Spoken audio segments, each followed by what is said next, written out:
जय श्री राधे कृष्णा दोस्तों, स्वागत है आपका श्री कृष्ण के दिव्य दरबार में। अगर आज आप ये वाणी सुन रहे हैं तो मान लीजिए श्री कृष्ण स्वयं आपको पुकार रहे हैं, क्योंकि जब कृष्ण किसी से प्रेम करते हैं तो वो उसे यूं ही नहीं छोड़ते। वो संकेत देते हैं, वो राह दिखाते हैं, वो भीतर से पुकारते हैं। लेकिन प्रश्न ये है, क्या आप उनके संकेतों को समझ पाते हैं? जब संसार शोर करता है तब प्रभु मौन में संकेत देते हैं। हम अक्सर सोचते हैं कि कृष्ण हमें भूल गए हैं, हमारी प्रार्थनाएं शायद सुनी नहीं गई। लेकिन क्या आपने कभी सोचा कि शायद वो हमें उत्तर देने के लिए संकेतों का प्रयोग कर रहे हैं? श्री कृष्ण कहते हैं, जो मुझसे प्रेम करता है मैं उसकी परीक्षा नहीं लेता, उसे धीरे धीरे अपने पास बुलाता हूँ संकेतों के माध्यम से। श्री कृष्ण अपनी लीला में सीधे सामने नहीं आते, वो संकेतों में प्रकट होते हैं। कभी किसी धुन में, कभी किसी आंसू में, कभी किसी राह चलते अजनबी की बातों में। दोस्तों, इस वीडियो में हम जानेंगे वो 11 रहस्यमय संकेत जो इस बात का प्रमाण है कि कृष्ण आपकी रक्षा कर रहे हैं, आपकी सुन रहे हैं और आपके साथ हैं। संकेत 1, जब बार बार 108 दिखाई दे। क्या आपने कभी ऐसा अनुभव किया है कि आपकी नजर बार बार एक ही नंबर पर टिक जाती है? 108 यह केवल एक अंक नहीं है, यह ब्रह्मांडीय ऊर्जा का चक्र है। जब मालाओं की माला 108 की होती है, क्योंकि ये संख्या भगवान से जुड़ने का माध्यम है। कृष्ण संकेत दे रहे होते हैं, अब तुम मेरे और पास आओ, तुम्हारी आत्मा जाग चुकी है। श्री कृष्ण कहते हैं, हे आत्मा, जब तू 108 देखे तो समझ ले मैं तेरे भीतर ध्वनि बन चुका हूँ। संकेत 2, जब अचानक कान्हा जी के भजन सुनाई देने लगे। कभी कभी बिना वजह कानों में कोई राधा श्याम की धुन बजने लगती है। रेडियो, मोबाइल या सड़क पर अचानक कोई कृष्ण भजन बजने लगे तो समझो कृष्ण आपको स्मरण कर रहे हैं। ये कोई आम ध्वनि नहीं है, ये आपके मन की अशांति को शांत करने कृष्ण का प्रयास है। आपका मन जब अत्यधिक विचलित हो जाता है तब कृष्ण ध्वनि के माध्यम से आपको अपने करीब बुलाते हैं। कृष्ण कहते हैं, हे प्रिय आत्मा, जब तू विचलित हो जाता है तो मैं संगीत बनकर तुझे संभालने आता हूँ। संकेत 3, जब आप बिना कारण रोने लगे। कभी कभी रात को अकेले में या मंदिर में बैठे हुए आंखों में आंसू आते हैं बिना किसी ज्ञात दुख के, तो जान लीजिए यह आत्मा की पुकार है कृष्ण के लिए। क्योंकि कृष्ण जब निकट आते हैं तो मन हल्का हो जाता है। जब आत्मा अपने प्रियतम से मिलने की ओर बढ़ती है तो शरीर रोने लगता है बिना किसी स्पष्ट कारण से। श्री कृष्ण कहते हैं, मैं तेरे आंसुओं में हूँ, ये तेरी कमजोरी नहीं, मेरी निकटता का प्रमाण है। संकेत 4, जब आपको अकेलापन अच्छा लगने लगे। जब संसार की भीड़ में मन अकेलापन खोजने लगे, भीतर जाने की इच्छा हो, तो समझो कृष्ण ने बुलावा भेजा है। कभी कभी जीवन की भीड़ से मन हटने लगता है। वो दोस्त जो कभी बहुत प्रिय थे अब दूर लगते हैं। भीड़ में खड़े होकर भी भीतर कोई शांत गहरा मौन महसूस होता है और फिर आप एकांत में बैठना पसंद करने लगते हैं। वो एकांत जहाँ कोई हो या ना हो, आपको सुकून मिलता है। तो समझ लीजिए कृष्ण आपकी आत्मा से संवाद करने लगे हैं। कृष्ण कहते हैं, जब तू बाहर के शोर से ऊब जाए तब मैं भीतर से तुझे पुकारता हूँ, और जो उस पुकार को सुन ले वो संसार का नहीं मेरा हो जाता है। जब संसार से मोह हटे तो समझ ले अब तू मेरे योग्य बन रहा है। संकेत 5। जब बार बार कोई नाम सुनाई दे, राधा, वृंदावन, गीता, हमारी चेतना वही आकर्षित करती है जो हमारे भीतर जाग रहा होता है। अगर आप दिन भर में कई बार राधा, श्याम, वृंदावन, बंसी, गीता जैसे नामों से टकराएं, चाहे इंटरनेट पर, रेडियो पर, किसी पोस्टर पर या किसी व्यक्ति के मुख से, तो समझिए कृष्ण आपको याद दिला रहे हैं, मैं यहाँ हूँ। कृष्ण कहते हैं तू मुझे भुला सकता है पर मैं तुझे नहीं भूलता। मैं हर नाम, हर ध्वनि में तेरे पास आता हूँ। संकेत 6।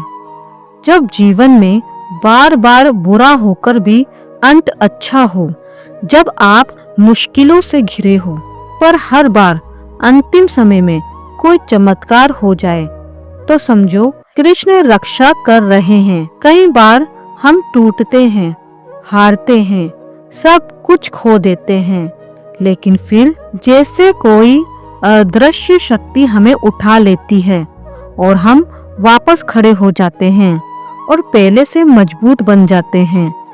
ये कोई चमत्कार नहीं, ये श्री कृष्ण की रक्षा है। श्री कृष्ण ने गीता में कहा है, जो मेरी भक्ति में लगे रहते हैं मैं उनकी सभी आवश्यकताओं की पूर्ति करता हूँ।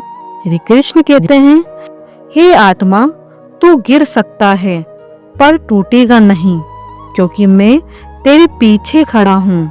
संकेत 7। जब आपको हर बार सही रास्ता मिल जाए, आप किसी भी संकट में हो पर हर बार रास्ता खुल जाए, तो यह केवल आपकी बुद्धि नहीं, यह कृष्ण की कृपा है। आप मुश्किल में होते हैं, मन भ्रमित होता है, आप सोचते हैं अब क्या करूं, और तभी कोई ना कोई आपको सही दिशा बता देता है। कभी कोई दोस्त, कभी किताब की एक पंक्ति, कभी रेड लाइट पर मिला कोई भिखारी तक।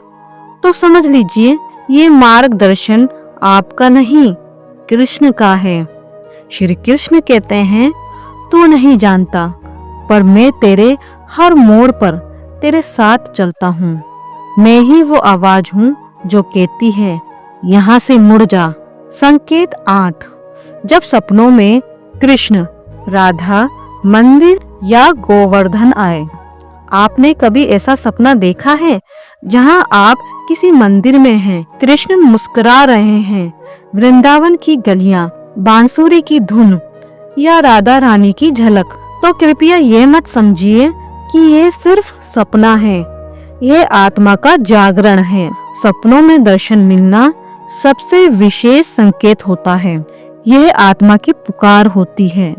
श्री कृष्ण कहते हैं, जब तू सोता है मैं तेरे सपनों में आता हूँ, क्योंकि जब तू जागेगा तब तू मुझे पा नहीं पाएगा, इसलिए मैं तेरे स्वप्न में उतरता हूँ। मैं तुझसे दूर नहीं, बस तू जागृत नहीं है। संकेत 9।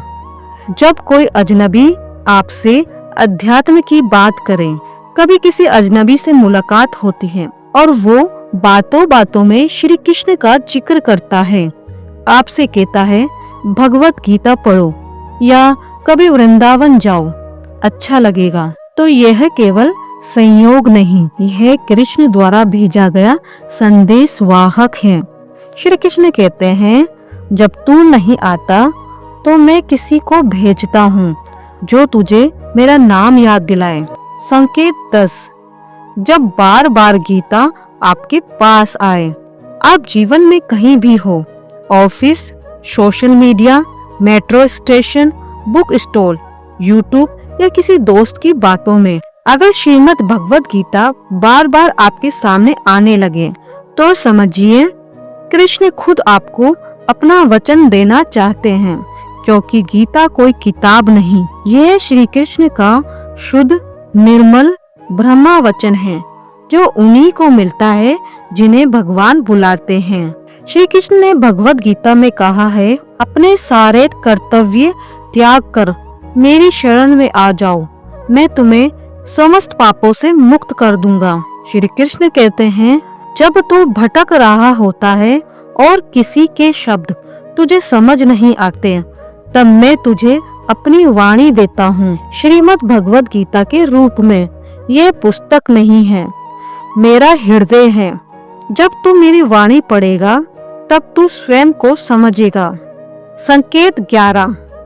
जब सब कुछ खोकर भी आप टूटे नहीं, आपका सब कुछ चला जाए, रिश्ते, पैसा, पहचान, सम्मान, लेकिन फिर भी आपके भीतर एक अजीब सी शांति बनी रहे, तो जान लीजिए श्री कृष्ण ने आपको चुना है।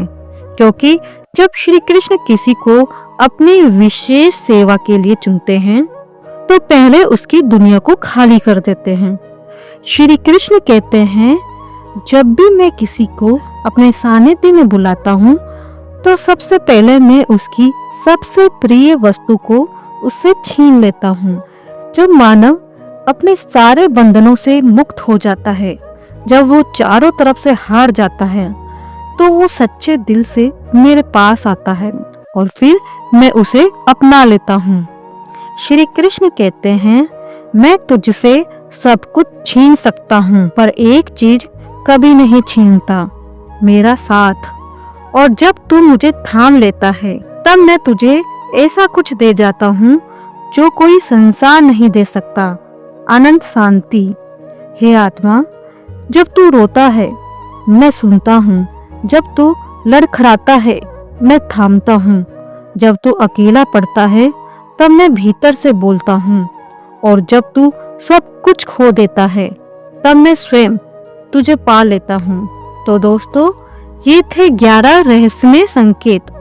इन संकेतों को अनुभव करना कोई संयोग नहीं होता, ये आत्मा की गहराइयों से आती पुकार होती है। कृष्ण हर समय हमारे साथ है, बस हमें उनके संकेतों को पढ़ना आना चाहिए। अगर आपको इन संकेतों में से कोई भी एक संकेत मिलता है तो आज श्री कृष्ण कह रहे हैं, मैं तेरे पास हूँ, बस एक कदम तू भी बढ़ा। अगर ये वाणी आपके हृदय को छू गई हो तो कृष्ण से जुड़िए, अपने भीतर उतरिए, क्योंकि राधे कृष्ण से जुड़ना खुद से जुड़ना है। तो दोस्तों, अगर आपको इन 11 रहस्यमय संकेतों में से कोई भी एक संकेत मिला हो तो आप कमेंट में लिखिए कि आपको इनमें से कौन सा संकेत मिला है। और अगर आपको हमारा वीडियो अच्छा लगा तो हमारे चैनल को सब्सक्राइब कीजिए, लाइक कीजिए और कमेंट में एक छोटा सा राधे राधे श्री कृष्ण लिख दीजिए। धन्यवाद।